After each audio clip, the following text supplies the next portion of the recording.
তো আপনার 5 দিন ওষুধ খাওয়ার পরে পেটের জ্বালা পোড়া কমছে, আবার বেড়ে গেছে। তো দর্শকবৃন্দ, ওনার আগে মেডিসিন যে ফসফরাস ছিল ওইটাতে তীব্র আইসক্রিম মন চাইতো, ঠিক আছে, তো ঠান্ডা মন চাইতো। তো এখন ওনার লক্ষণ কিছু চেঞ্জ হয়েছে। যেমন এখন কি মন চায় যে ওনার যে পেটে জ্বালা পোড়া আছে, burning pain in stomach and throat, eating hot food and drinks. এখন আপনার গরম খাইলে ভাল লাগে তো, আর আগে কি 5 দিন আগে গরম খাইতে পারতেন কিনা? গরম লাগে, ঠান্ডা লাগে। আরে দেখলেন তো 5 দিনে কত চেঞ্জ হয়ে গেছে। উনি আইসক্রিমের জন্য পাগল ছিল, ঠিক তো? আর এখন আপনার ঠান্ডা দেখতেই পারেন না, ঠান্ডা। তাহলে এখন দেখেন ঠান্ডায় বাড়ে। তাহলে এটা লক্ষণ কিন্তু পুরা উল্টে গেছে, ফসফরাস থেকে এখন এটা আর্সেনিকের লক্ষণে চলে আসছে। হ্যাঁ, তাহলে এই যে ওনার পায়খানার সাথে কিছু মিউকাস যায়, তারপরে পায়খানার রাস্তা জ্বালা পোড়া, এটা ঠান্ডায় ভাল লাগে, এটা সালফারে আছে।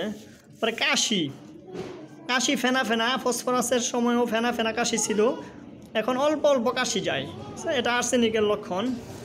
এখন কাশিটা তুলতে খুব সমস্যা হয়, কারণ এটা অল্প পরিমাণে, একবারে অল্প কাশি। আর ওনার আরেকটা লক্ষণ হচ্ছে যে তীব্র ব্যথা, তার সাথে জ্বালা পোড়া, সারা শরীরে তো জ্বালা পোড়া। আপনার জ্বালা পোড়ায় কী দিলে ভালো লাগে? জ্বালা পোড়াটা কোনো সময় গরম পানিটা দিলে ভালো লাগে, আবার গরম খাবার খেলে ভালো লাগে, আবার ঠান্ডা ফল খেলে, পেয়ারা খেলে, এটা আমার ভালো লাগে। আপনার ব্যথাটা কেমন, মিডিয়াম নাকি? মিডিয়াম না, একেবারে অস্থিরতা, তীব্র ব্যথা। আচ্ছা, দেখছেন দর্শকবৃন্দ, তীব্র ব্যথা এটা আর্সেনিকের একটা লক্ষণ। তার সাথে আপনার টানাও মারে। হ্যাঁ, কোথা থেকে কোথায় টানা মারে হাতের মধ্যে বলেন তো?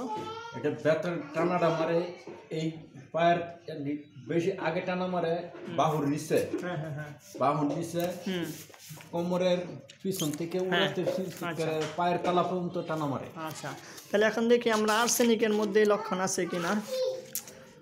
এই যে আর্সেনিকের মধ্যে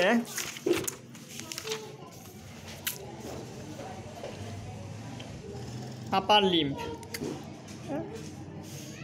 এই যে একিং ড্রয়িং মানে তীব্র টানা মারা, একিং drawing pen at night beginning from elbow to the armpit.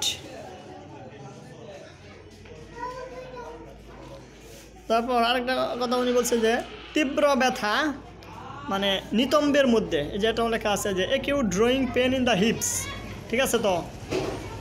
নিতম্বের থেকে এক্সটেন্ডিং টু দ্য গ্রোইন্স, কোথায় যা দেখান তো আপনি? এটা ব্যথাটা করে এইখান থেকে লিঙ্গ থেকে আবার এইখান থেকে অন্য গোষ্ঠী থেকে, এই যে গ্রোইন্স, এটা নিতম্ব থেকে গ্রোইন্সে যায়। হ্যাঁ, তারপর এটা রানে যাইতো, রানে যায়, পায়ের গোড়ালিতে যাইতো, পায়ের গোড়ালি, এই যে থাই অ্যান্ড ইভেন টু অ্যাঙ্কল। তারপর আপনার অস্থিরতা আছে, নাড়াচাড়া করতে বাধ্য হন, নাড়াচাড়া করতে, এই যে uneasiness oblique to move the limb constantly.